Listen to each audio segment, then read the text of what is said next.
G'day, George Russell and Max Verstappen fired up at the track today in what's becoming a serious spat. In a nutshell, here's the drama. George Russell went to the stewards after last Saturday's quali, effectively dobbing in Max Verstappen for driving slowly. Said he impeded him. Max copped a one-place grid penalty and wasn't happy. Max called George two-faced, and on the Sunday I did notice that despite all that drama the previous night, George had his hand here on Max's shoulder and they appeared to be quite chummy. Max said he's now lost all respect for George. Then we all headed away from the track and we heard nothing for a few days. But today it kicked off. George said he's known for a long time what Max is capable of, and then made the claim that Max said he was going to go out of his way to crash into him, putting his head in the wall. Max's response was that George was exaggerating, inventing nonsense, and he feels personally attacked. George went on to say, could you imagine the roles being reversed and Max losing that championship in the manner that Lewis did? Massey would be fearing for his life. Now remember, there's no World Championship on the line here. It's George and Max just clearly having a spat, but it's a serious one. It reminds me a bit of the Senna and Prost animosity. We've got allegations and statements going left, right and centre here from two very prominent F1 drivers. In my 7 years, I haven't seen anything like this, but I kind of think that if we can get through the next 3 days and the boys haven't come to fisticuffs, it'll all die down in the off-season. Of course, Lando Norris is close with both of those guys. What was his take on it? I hope it doesn't get smoothed out. I hope they stay fighting and arguing because it's amusing to watch. And obviously Lando and George are still mates because I did catch George coming in and interrupting the McLaren photo shoot.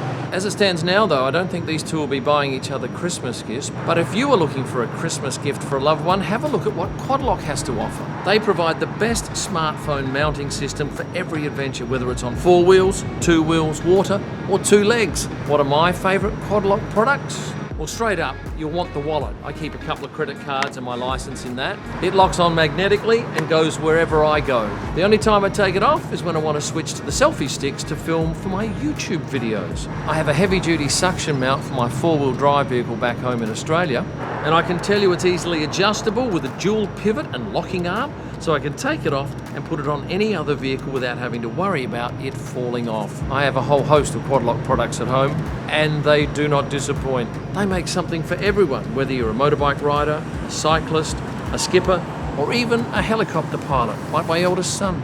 Simply head to quadlockcase.net to get your Christmas shopping done, and you will not be disappointed. Let's move on to a little bit more drama. Esteban Ocon not being here this weekend.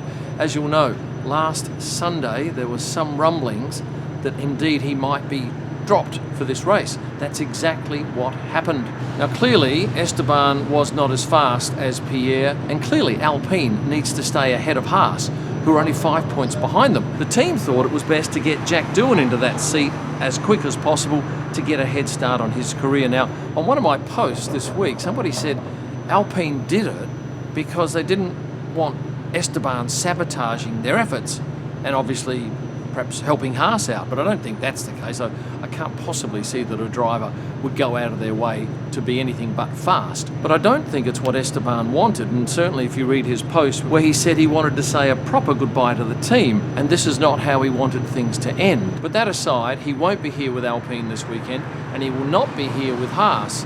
Maybe he'll get a ticket, maybe he'll go and sit in the grandstand, but I can't see him being in the paddock. Or perhaps he just sits in his hotel room and watches it on telly. I can confirm he was actually still using an Alpine bag on his flight from Doha to Abu Dhabi the other day. Now let's move on to Jack Doohan. It was his first day into the paddock as a full-time F1 driver, although he did pop in yesterday to do some seat fitting and do a bit more work to make sure he's up to speed. But I can tell you, he only found out definitely that he was in that seat a few minutes prior to the announcement being made by the team.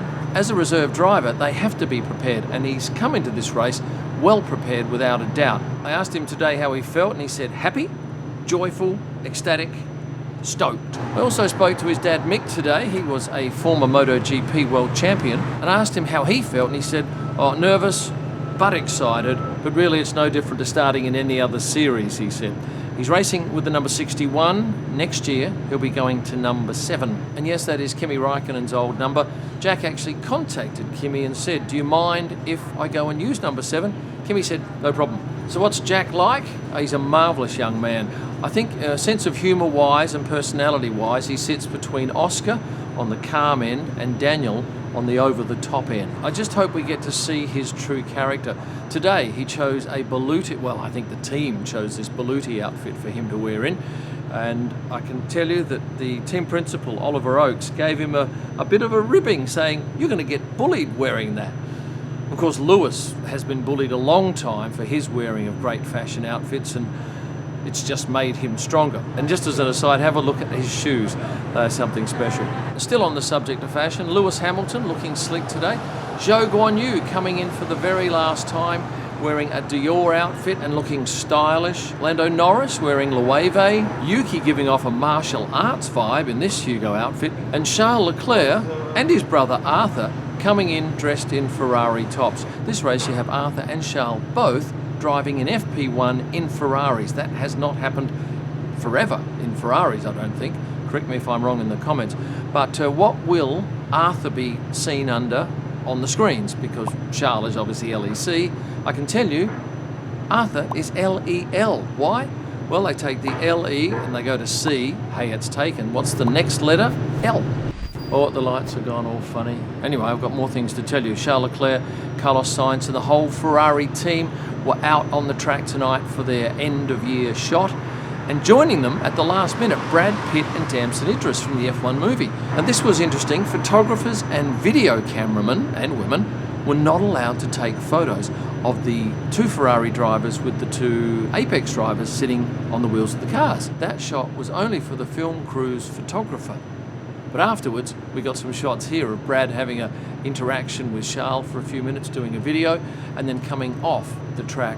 Now, I had a chat with Jonathan Wheatley today. He's going to Sauber, or what are they going to be called next year? Sauber. It's Audi in 26. Okay. I had a chat with Jonathan Wheatley today. He's going to Sauber next year. I asked him how he's feeling, what emotions he had, and he said very clearly, "I'm fine. I'm just focused on this race with Red Bull. I don't want to fuck up, but come Sunday night, it'll all be different." He thinks it'll hit him then. And is he going to be team principal? Or will Mattia Binotto be overriding him? I guess we'll have to wait and see for that. Another team principal, Toto Wolff, out in pit lane today, having a merry time interacting with the crowd on the other side of the grandstand and getting Kimi Antonelli involved, along with a number of the junior drivers in the Mercedes camp. Let's talk Abby Pulling. Last week in Qatar, she won the Drivers' Championship for the F1 Academy, which is the female series.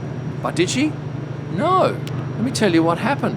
The F1 Academy cancelled a race last weekend, moved it to this weekend, so there were 3 races this weekend. But the thing Abby's angry about is they're saying, right, well, there's another 2 points for the fastest qualifier for this race. They've already qualified last race. She's saying, why can't we use the qualifying result from last race for this race? Instead, the number of points allotted in a season has been upped by 2. Now, technically, she could lose the championship, but it's highly unlikely. She would have to not get any points, and the second place driver, I think it's Dorian Penn, would have to win just about everything. But she was quite vocal about it, I can tell you that for nothing. Now, I didn't get a chance to tell you this last weekend, but I looked at Max Verstappen's boots after he'd won his 4th title. These were the boots that he had on in Las Vegas when he'd won 3 titles. And look at the change. He's added 2024 to these boots. And finally, this is Lucas. He works for F1. We see him a lot in the paddock. Have a look at his hair.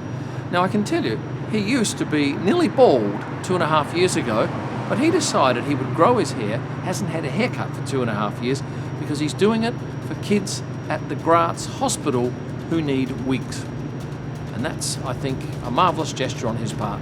With that said, I'll ask you to hit the like button on this video, please, and subscribe if you haven't already done so. And for a whole lot of extra content, have a look here. Thanks for watching, and stay passionate.